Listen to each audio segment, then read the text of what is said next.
Good morning, everybody.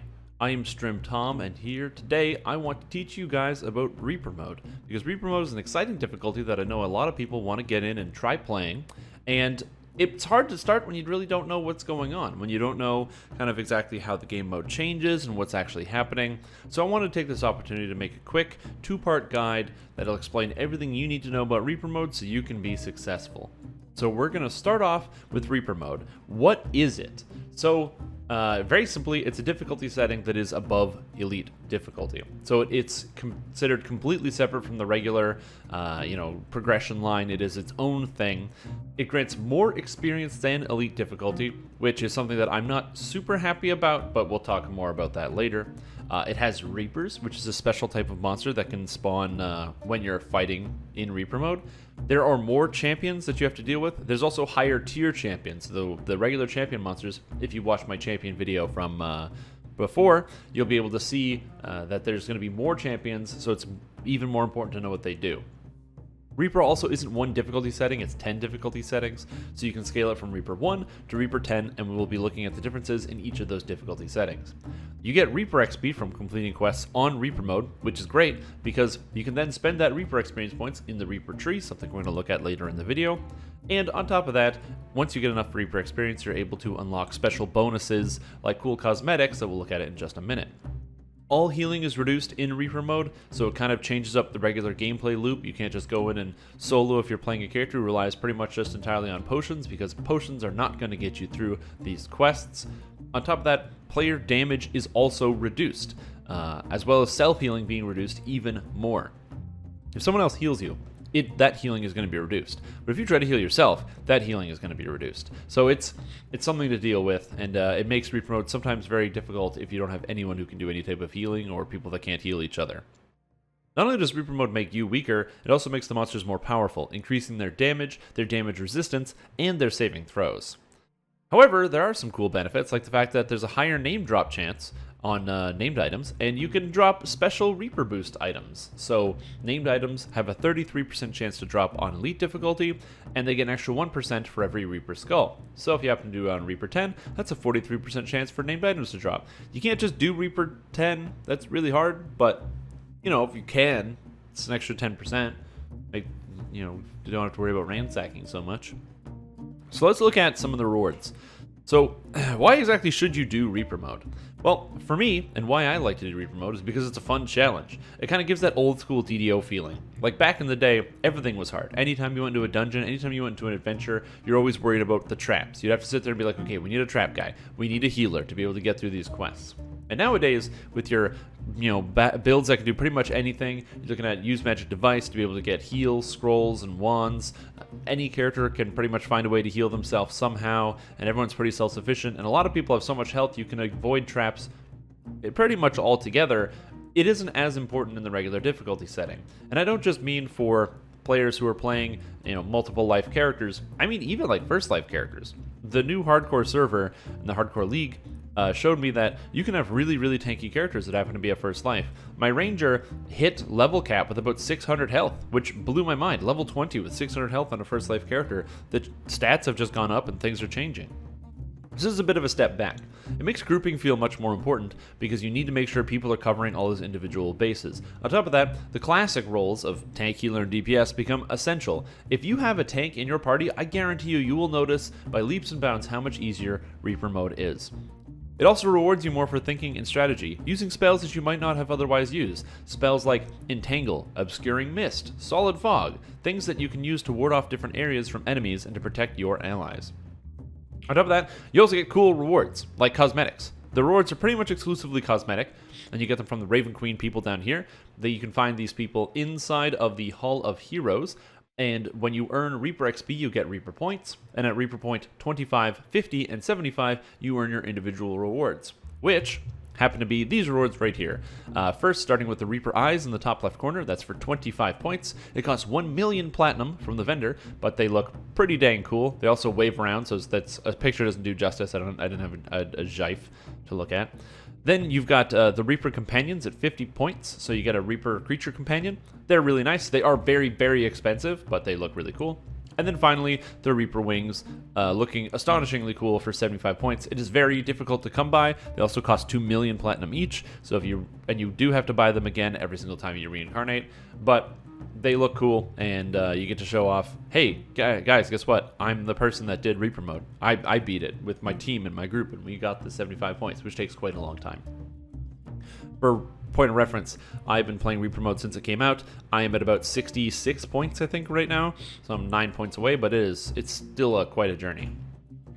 So what exactly changes in Reaper mode? Well, we're going to talk about all the individual changes, but we're going to start generally here. So to start out, crowd control spells have a reduced duration with a minimum of 6 seconds. This means that based on the Reaper difficulty that you go into, if you cast a spell, let's say web, that usually webs guys for about 30 seconds, it starts to have a reduced duration. Similarly, spells like Mass Hold Monster usually last about 2 minutes in elite difficulty. Well, in Reaper mode, it lasts about 10 seconds. So, or Reaper 10. So you have to remember that. And everything is scaling from 1 to 10, so just keep that in mind. There's no dungeon scaling. So dungeon scaling is a mechanic in which if you enter a quest on elite difficulty or normal or hard, and you enter it by yourself as a solo player, the monsters will actually have less health and do less damage. They won't be quite as strong. However, the more players you get, the more powerful the monsters are. This is called dungeon scaling, and it's supposed to help players who generally like to solo be able to play through the game. There is no dungeon scaling in Reaper mode. So if you play as a solo player, you're going to get absolutely wrecked because you're playing as though there's 6 people in the party at all times. Reaper mode is designed to be played with friends and not by yourself, so try to get some friends for going into Reaper mode. Incorporeality and concealment are reduced, so you can get incorporeality from items, just ghostly items that give you an extra 10%. Some class features have it, like Pale Masters and Tempest Rangers, as well as concealment, which comes from the spells Blur or Displacement, or items that give you blurriness or displacement. Those are all reduced, so when you would normally have 50% displacement from the actual spell displacement, it's actually going to be reduced by a certain amount, although that amount has not been disclosed. Lost souls appear in dungeons that restore spell points when used, and their chance to appear is based on how high the Reaper skulls are and how many players in the party. If you're playing by yourself in Reaper 1, you may not even see a lost soul throughout an entire quest. You can see the lost soul just on the right there. The lost souls restore spell points. The amount of spell points they restore is based on the level of the quest. So if the quest is below level 20, I think it's 20 plus 5 per quest level. And if the quest is above level 20, it's 100 plus 5 per quest level, so you get quite a lot more spell points. It's about 300 and some spell points at level 30, and below that it's significantly less, so just keep that in mind. You cannot go into a quest on Reaper mode more than 4 levels above the base level of the quest. So if a quest is level 2 in the adventure log, that means you can only enter the quest on Reaper mode up to level 6, which is something that we used very effectively in the Hardcore League to try to make sure we're getting as much Reaper XP out of quests as possible and also staying as safe as possible. But what this means is that if you want to do quests on Reaper mode, you can't wait too long. You got to make sure you do those quests before you get more than 4 levels above the level of the quest. And then as you earn Reaper XP, you get Reaper points, which make you stronger and give you additional hit points. We'll look at Reaper points in a little bit. So, how does it affect the player? Well, it affects healing as one of the main stats. So the more you increase the Reaper skulls, the less and less you heal. So starting in Reaper 1, you heal for 96% of what you normally would. So if you would heal for 100, you only heal for 96. And it goes down by an additional 4% for every single Reaper skull that you increase it by, going down to 60% total healing. That's a big deal. It's like a crazy amount of health to reduce by. But that's just the way it is. It means if you're playing in Reaper 10 and you try to heal somebody, if you're playing as a healer or a cleric, favorite soul, doesn't matter, you always got to keep in mind you need that extra healing power. So while there might be a lot of cases where you wouldn't need that much additional healing because, you know, the healing or the self-healing isn't really as impactful, or not self-healing, the healing isn't as impactful to have, you know, 1200, 1300 spell power, especially when you're looking towards the end game. All of a sudden you think, well, if I'm healing, you know, 60% of what I'm normally healing, I need a lot of extra spell power to make up that ground. Or spell points, so just keep that in mind while you're doing your healing. However, even more egregious, self-healing. So self-healing is reduced by even more. So if you try to heal yourself in Reaper 1, you're only healing yourself for 44%. That's crazy. That means if you drink a potion, which normally heals about 15, you're going to be healing about 7. So that's not very good, and it gets even worse as you go into the higher skulls. This means that if you're going to be playing by yourself or, you know, even with a couple other people, you need to make sure there's somebody you can heal the people in the party, because self-healing is very, very hard to come by in the higher Reaper difficulty. Even something as crazy as like Unyielding Sovereignty, which heals for 10,000, heals for pennies in comparison when used on yourself inside of Reaper mode, so make sure you keep that in mind. This is one of the reasons why grouping became more important, because you need somebody to heal you. You need people to heal each other, and clerics come into favor and are much more valuable in this difficulty setting. Next is damage. Player damage is also reduced. So starting at about 73% in Reaper 1, and then it goes down all the way down to 15% in Reaper 10. So just turning on Reaper difficulty, and this is why a lot of people say that, oh, Reaper 1 is easier than Elite difficulty once you get some Reaper points. Not always. Just turning on Reaper 1 is going to reduce your damage by about 27%, which is kind of a crazy number. It means that if you're attacking a monster for 100 damage, you're only doing 73. If that monster has 300 health, when it would normally take you 3 hits, it's now taking you 5. That extra amount of time that monster is alive means they're going to be beating on you. And that beating on you is going to matter a lot, especially because their damage is also going up as well. Keep that in mind, that when you go down to Reaper 10, or up to Reaper 10, I guess, that your damage is going down to 15% of its original number. So a monster that would have, 300,000 health, it's almost like it has 7 times that number. So keep that in mind when you're fighting bosses and with your damage. It's also one of the reasons why you need to make sure your characters are very well optimized for doing Reaper 10, because getting rid of creatures like Reapers or very dangerous champions, which you got to do fast, needs to be done, it's done so much harder when you don't have nearly as much damage to work with. So think about that and the way that you build your characters. Next, we got skills and saves. So a lot of people don't know this, but your skills and your saves are actually reduced by the number of skulls. So if you're in Reaper 5, very simple, your skills and saves are reduced by 5. This means that rogues need to have their trap skills very high to be able to continue to search and disable on all sorts of different, different traps in the game. And your saves go down. So your saves might normally be 80, which is perfect. You don't fail any saves, when you're playing on Elite difficulty. But when you go into Reaper 10, your saves are now 70. So keep that in mind. It is something that can happen to you. So if you're trying to dodge like this dodge cat here, it does not always work as well as you want it to. You need a little bit of buffer room. Now, speaking of buffer room, Reaper mode doesn't just impact the players. It also impacts the monsters, as shown by this now chart. Monsters are affected by Reaper mode, and they can get really, really scary.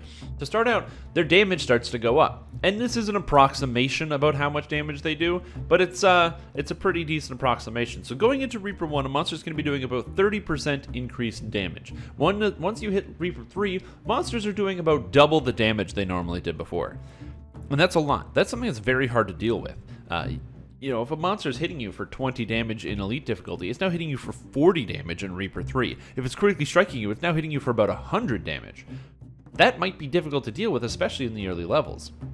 So people that play in Reaper 3 and 4 in the early game, they're taking a huge risk that they often don't need to do.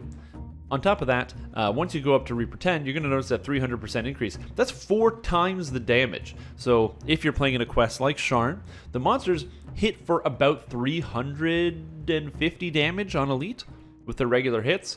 That means that this monster on Elite difficulty is going to be hitting for about, 1,200 damage? Pretty crazy. I actually think it's higher than this. This is a decent approximation. I did some math. It's really hard because when you play on characters with different levels of physical resistance rating, to try to keep track of how much damage you're actually taking. But I'm fairly confident this. It might actually be even higher. It might be a steeper curve than just this. So, but just bear in mind, monster damage does increase quite a bit. But this seems about right. It might be going up by 40%, up to 400% damage, instead of by 30%. But I don't know, because again, it depends on your own physical resistance rating. So keep that in mind. And then monsters in Reaper mode also get their saves to be increased. So whenever you use a spell effect or crowd control effect or a stunning blow or a trip or whatever, all of their saves are increased. This is an approximation, again, just from observation as to what you kind of need to look at.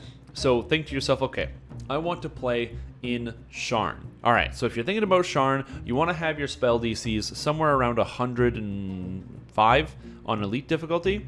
Okay, great. So you're around 105. Well, at the bottom you see an asterisk there. All monsters get +4 to saves versus spells. That's right. In all difficulty settings, all Reaper mode settings, all monsters get +4 to saves versus spells. So now you want to have like a 109 in Reaper mode.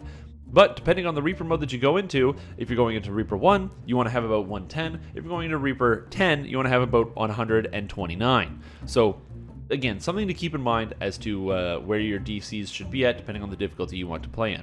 It can be quite difficult for spellcasters to really get their spells in, especially on the higher Reaper difficulty, so something to keep in mind. That's why spellcasters are really, really powerful in Reaper mode. They can crowd control monsters, they can do crazy amounts of damage very quickly, but they have to contend with this really hard scaling save system. So if you don't have the gear, it may not be feasible for you until you kind of figure out a plan and how to build up your character to get the right gear to be able to stand up to that kind of punishment. So next thing I want to look at was the Reaper Enhancements. And what better way to look at the Reaper Enhancements than by loading up this right here. Actually, I don't know if this is the right thing. Yes, this is. By loading up this right here, which is the Reaper Enhancement tree in-game. So we're going to take a look in-game before we get back to the slides. So there's 3 different trees here. You have the Dread Adversary, the Dire Thaumaturge, and the Grim Barricade. Each of these trees are focused, with the Dire Adversary being focused on melee and ranged physical damage, giving you hit chance, melee power, ranged power, tactical DCs, and the like. Dire Thaumaturge being focused on spell casting, so you get different spell points out of the tree, you get bonuses to your main stats, whether it's be intelligence, wisdom, or charisma, spell penetration, spell power, spell DCs, and then you have Grim Barricade, which is focused on defense, saves, physical magical resistance rating, constitution, dodge, health, the important things. On top of that, for spending points in the, I'm going to get rid of this. For spending points in the each individual tree, you also gain health. So as you can see by putting your mouse over the first icon here, you can see that it says every ability you take in this tree gains 4 maximum hit points in Reaper mode. Every point you put in here gives you another 4 points, and every point you put into here gives you 8 points. So Grim Barricade gives you double the health of Dread Adversary and Dire Thaumaturge. Some of the reasons when you're first starting out in Reaper mode, I highly recommend putting all your points into Grim Barricade just to start, because you might want the extra +1 DCs, but you definitely want the extra health so you don't die to stuff instantaneously. On top of that, there are level caps, so you can only get so much health. So even though my character has 38 Reaper points, I'm not just spending them all because I don't get more health from them. From 1 to 5, you can only get up to 50 health from your Reaper tree. 6 to 10, you can get up to 100. 11 to 15, you can only get up to 200 health. 16 to 20, you can only get up to 400 health. And 21 to 25, you can only get up to 800 health. Once you're at level 26 or higher, there is no cap. And if you have every single point spent in the tree, you get some ungodly quantity of health. The most important things to focus on as well are the mementos. Mementos are really, really powerful abilities, most specifically Memento Reaper Strike, which gives you 30% double strike and double shot for 30 seconds.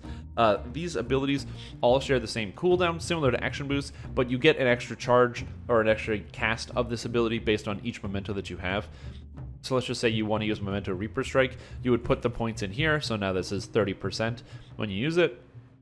Really powerful. But on top of that, then you would use 1 point in here and 1 point in here. By spending these points, this gives you 1 extra use of memento and 1 extra use of memento, so now you can use this 4 times as opposed to 2 times, which is the base start. At which point you can also spend points up here to grab additional memento abilities that can be useful depending on what you're doing. So just keep that in mind. Now back to the show here. The next thing we're going to hit is, how can you prepare? So you're coming into Reaper mode. What is it that you can do to make sure that your character is going to be successful and not going to die? Well, number 1 is to learn the quests before you do them. Make sure you are going into the quests and learning them. You know where the traps are. You know where the monsters spawn. You know what the boss is or what you're going to be facing. Because if you don't know what is actually going to happen to you inside the quest, what's going to happen is you're going to encounter some trap, and it's going to kill you because traps are much more dangerous in Reaper mode, or you're going to encounter a beholder that you didn't know was there, and it's going to be a champion type monster, and you wouldn't have a way to prepare for it, and you wouldn't know how to deal with it, or a certain type of undead that you weren't sure of. Learn the quests before you do them on Reaper mode. I highly recommend that you don't engage Reaper mode on a first life character. Wait until you get to your second life, do a bunch of quests, and then on their second life, do those same quests that you did, do them on Reaper mode to experience that difference. Next, have stuns or trips or other crowd control effects in your build. It's very important to make sure that you can lock down monsters, especially considering how dangerous they become in Reaper mode. Different types of champions and Reapers, which we will talk about later, they can become really, really dangerous. So make sure you have some level of crowd control in your build. Also, bring friends. The game is much more fun to play with friends in general, but the game doesn't give you any bonus or special thing for playing solo while you're in Reaper mode. Bring friends that can kind of complement what you do and be able to take down the bosses and the Reapers as quickly as possible. On top of that, you want to learn what the different champions are and how to beat them and when they spawn. Similarly for Reapers, if you don't know anything about champions, I have a link to a video about champions that will pop up right now, and that thing is going to show you about what you should do about different champions and how you can beat them. On top of that, you should also bring into Reaper mode. Do not go into Reaper mode without Night Shield or some form of Magic Missile immunity, Death Block or Death Ward. You want Raise Scrolls, you want Ghost Touch and True Seeing for Reapers and Champions, and you need Hirelings to fill the spot. If you don't have Magic Missile immunity, again, as I talked about in my champion video, but just because a lot of Reapers also cast Magic Missile, you're going to die pretty much instantly when you encounter a monster with Magic Missile. Death Block and Death Ward just makes sense. You don't want to instantly die to stuff, and Death Ward is even more powerful because it makes you immune to negative energy effects. Raise Scrolls so that you can raise other people in your party. You need Ghost Touch for being able to deal with Reapers, and you need True Seeing for being able to deal with some Reapers, like Famine Reapers and Vengeance Reapers, both cast Displacement, as well as monsters that cast Displacement and champions. And then Hirelings, because, again, there's no reason to solo, so if you have an extra spot, just grab a healing Hireling or something to help you out. And then finally, you need to be ready to die and start over a lot until you learn the playstyle. Reaper mode is a totally different animal, and you have to think about things very differently when you play it, especially in the higher Reaper difficulty. A lot of people know I'm a very aggressive player, but when I enter into the higher Reaper difficulty, I become much more passive, much more patient. I'm very careful about what I'm doing. I think about where to go in each individual combat to make sure I'm not dying to monsters, because it's essential. Dying means I don't do anything. So I'd rather not die and be a little bit more powerful in those situations. So again, you have to learn the playstyle and understand what it is and how you can do it. And finally, stay tuned for part 2, because we're going to talk about the Reapers in the second video, but this video is already getting kind of long, so I want to cut it here, and we'll have another episode specifically about the individual Reapers, how they spawn, what they do, and how to take care and combat them. So thank you guys for watching. I hope you had and learned something from this video. If you have any other questions about Reaper mode or anything I didn't answer, please leave a comment below, and I will do my best to get back to you. But other than that, yeah, thank you guys for watching. See you guys in the next video. Like the video, subscribe to the channel. If you like what I do, feel free to support me on like the different media platforms you can find below, like the Patreon. Follow my Twitch, other things. What else can I shill? I don't know. If you haven't played D&D, Dungeons & Dragons Online, go play it. It's really good. Reaper mode's really fun, and you can go just get your friends, download the game, go try Reaper mode in the harbor on first 5 characters, get blown away, and have an awesome time with a case of beer. Anyways, that's all I got for you guys. So thank you guys for watching. Have a fantastic time, and I will see you next time.